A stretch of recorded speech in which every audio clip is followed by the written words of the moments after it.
estimated amount of $9,100. We do have one speaker opposed to this item, Mr. Hicks, and he is on Zoom. Thank you, Madam Mayor. Can y'all hear me? I can hear you. Can we see you? I hope so. Camera's on. Up, there you are. Perfect. So good evening.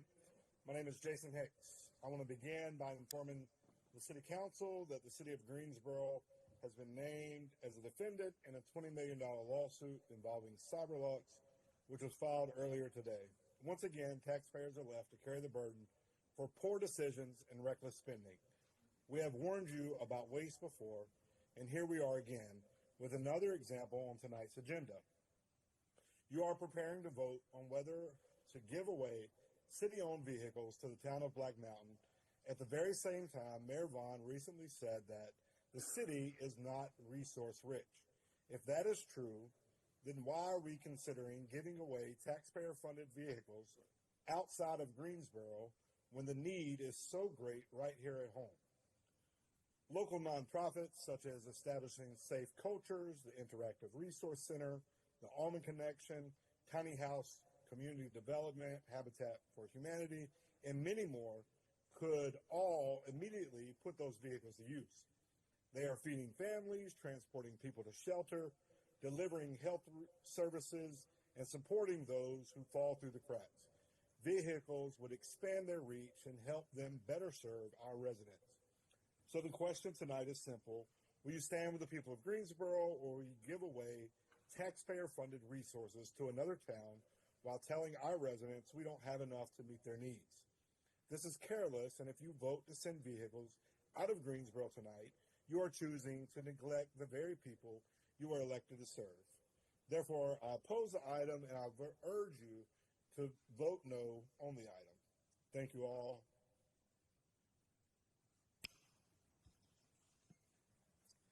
Move the item. Moved by Mayor Pro Tem. Do we have a second? Seconded by Dr. Wells. Mayor, I would like to speak on this item real quick, because if you remember from the last meeting where this item came up, I asked 2 questions. Did anybody ever answer my 2 questions? And I think, Mr. City Manager, you sent me something I couldn't quite comprehend. But I had 2 questions: process and advertisement. Where were they listed? That was it. What is the process for obtaining vehicles through our system, or however we do it? And where can those vehicles be found? Now, you sent me something that looked like, well, they were the same 2 vehicles. So are those the only 2 vehicles that are out there?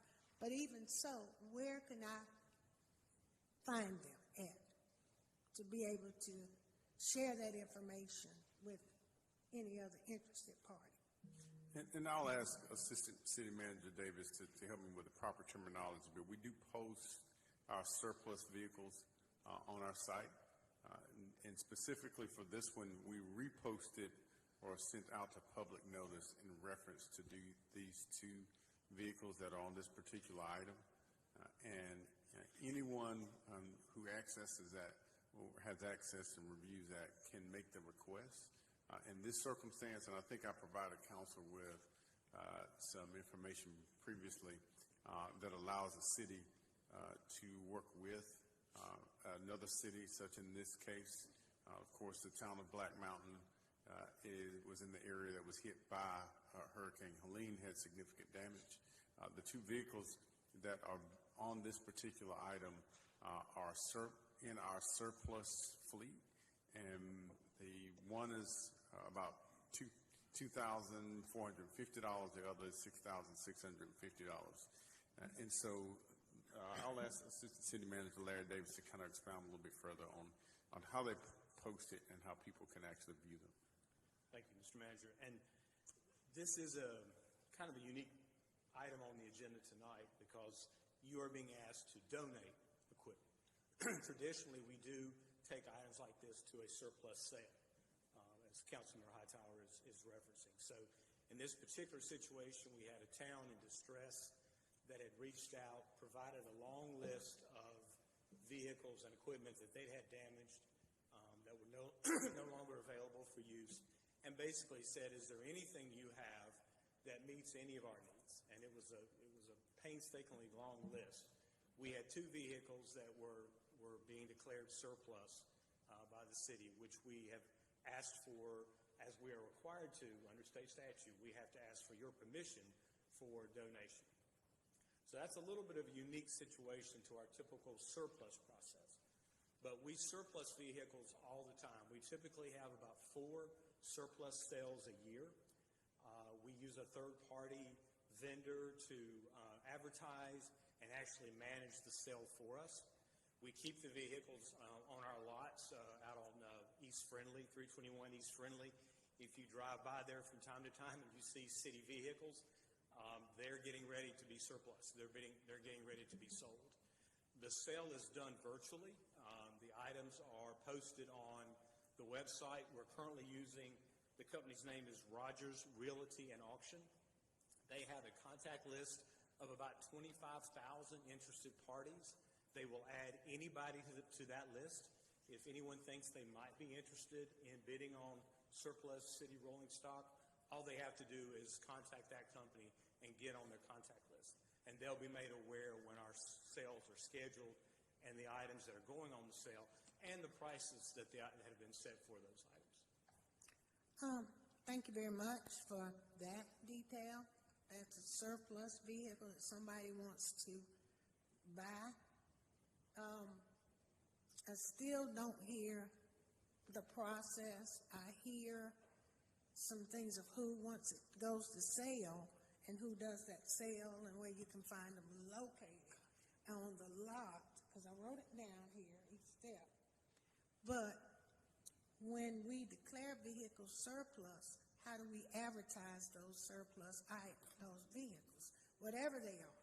And how do we get into a donation type situation? So I'm sure that there are others who would love to know that process and say, okay, then I am transporting, I don't know, children, homeless children, to a library retreat, something like that. And this is something we do on a consistent basis, but our funding is limited because we do things like grant funding, and as we all know what grant funding now looks like from above head, that there's limited resources available. So, but I could really do this if I could get a vehicle, a little van or something. I'll keep insurance and tags on, tags that I won't run the red light on, but that kind of thing. So how is that transparent? How is that? That again, the organization, whether it's a local government or a nonprofit, can reach out to us and inquire as to whether or not we have something coming up on surplus that meets their needs. If we do, we then come to council and ask for your permission to donate. We cannot do that administratively. That has to be done by a vote of council. The particular item I think, Councilor Hightower, you were asking about had to deal with passenger vans. And right now, we only have a couple of those in our fleet in total, and none of them are close to being surplus. We absolutely, it is required by law that we have to declare something as surplus. It has to be near the end of its useful life before we can even consider it for donation or sale. In that particular case, we just didn't have an item available. But an organization can reach out to us, and we'll see if we've got something that meets their needs, that it will come back before you for a vote. We cannot administratively simply donate rolling stock. Right. So you just talked about surplus vehicles, though, that you ride by and can see on Friendly Avenue. So at 321 East Friendly, if we ride by there, I'm going to see vehicles. If I don't see any, then I assume we have none. Is that what you tell someone? Or you say, hey, if you ride by 321 East Friendly, there's some vehicles. There's some surplus vehicles. Call us up. Just regardless of whether you go by that address or not, call us if you have an interest in vehicles, and we'll see if we've got anything coming up on surplus in the near future. Okay. So I've got Mary Kay, Hugh, me. Anybody else speaking? Because, All right, Mary Kay, go. I'm first. I'm next. You want to go first? I don't care. I'm really going to try not to go down a rabbit hole like we've been all night. So, when Hurricane Helene happened, we didn't question on process. We didn't question on this or that or the other because people needed help. So I did a little bit of searching. This is a little town of 8,000 people, and they had over $30 million in losses. They are suffering. If we have some surplus vehicles that they can use, and I don't care how they found out about them, I don't care what they heard. If we are a city of 300,000 people, 309,000 I think we are now, and we have a couple of surplus vehicles that will help this little town get back on their feet. They lost everything for their parks and rec. They lost their mowers. They lost their, I mean, you just think. So, we can discuss this till tomorrow, which we may, but I really, really think that we have these available. We could have taken care of this last month, and I'm just like really, really, for this, the dollar amount on these vehicles is not worth any of this. And I'm just going to say it because there is a process. Somebody followed the process, or somebody heard this little town lost everything and said, is there anything available? I know on Park Board, we talk all the time about giving other towns old vans that we aren't using anymore, or old this or old that. It's called grace. It's called helping. I don't think we had a dollar amount on how much it cost us to send all of our police and fire that volunteered to go to help with Hurricane Helene. This is so small that we can help this little town. So I get off my soapbox, but I'm telling you what, it's just baffling me. So I'm going to be all for this because I made the motion.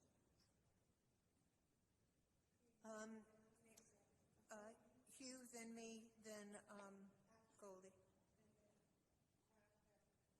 Again? Yeah. All right, we still have a long agenda to go. So if we could, Just For $9,000, we're going to argue all night. Hugh, so my question is, we've talked about process tonight, so I just need some clarification. So we have two vehicles that are being offered for donation to another municipality. For donation. We also have a surplus process that we talked about, 321 East Friendly. Is the process that we offer surplus vehicles or vehicles go into surplus after they've reached their useful life or they've been depreciated entirely, and they stay there for X period of time, and then if they don't move from the surplus, then they're available for donation? Or is there some other process that we have? No, again, the donation comes because someone requests a vehicle and council approves it. So it could be at any stage. It could be a new vehicle. No, it still has to be surplus, but it doesn't have to go through a surplus sale, not be purchased, and only then become available for donation. So it can happen concurrently. So then these two vehicles went through the surplus process and weren't picked up by anyone. And they would have gone to a surplus sale. However, because we had a request for a donation, we held them. Otherwise they would have gone to a surplus sale. So these two never went into the surplus process. That's my understanding. And so the folks who drove over by 321 East Friendly never would have seen these two vehicles. Or perhaps they were there and they were pulled prior to a sale. I don't know specifically where they were housed, but they did not go for a sale. They did not go through one of the quarterly sales. Okay, thank you. Yeah, I have to say, I'm a little amazed over this whole discussion, and, quite frankly, it's a bit heartless. You have a town that was devastated with Hurricane Helene. Have we forgotten what that devastation looks like? They had $30 million worth of damage. Their budget is $19.5 million. Now, we celebrate when we send our fire rescue up, when we send water resources. Thank you, Water Resources. You helped Asheville get their water. That's what we're supposed to do. It's called mutual aid. And Lord, I hope if something ever happens in the city of Greensboro, that we are going to have cities and towns lining up to help us. We are in a position where we can help somebody else. And I think it's unconscionable that we don't want to do it because we don't like somebody who works there. You know what, Nancy Vaughan, you ought to be ashamed of yourself. I am not. You know what? This is about process, and I said it before, and if you're doing it, you're going down a rabbit hole, you ought to be ashamed. Because the bottom line is this. Sharon, Hold on, Goldie. Wait a minute now. They're going to, I have a right to sit in this chair and ask a question that I have a right to sit in this chair and ask the question that I want to. And don't go down that hole. Talk about grace. I call the question. Talk about grace. I have a right. The question has been called. No, I'm a no. You know why I'm a no? Because you're not transparent. You're not transparent. You're not transparent. You ought to be ashamed. You aren't transparent. You can sit here and say all you want to. You're all about grace. I don't see grace coming a lot of times. No, Goldie, you know it's not the question was asked because there are other people out there who want to know the same answers, and they want to know. And well, you got to ask and be transparent. When are we going to do that? When are you going to do that? Mr. Davis. This doesn't have anything to do. Mr. Davis This is asked. We already question was asked called. the question. But he explained to us. The vote screen is up. Yes. Let me vote. But he already explained that. I'm a no. Yes, he did. I'm a no because you don't want to be transparent. So you answer my question, you might would have got a yes. He answered it 3 times. He didn't answer 3 times. He never did give. Hugh asked it. He didn't still give it. You all know the deal. And you know the deal. No, you don't. Right. Do we have a vote? She's a no.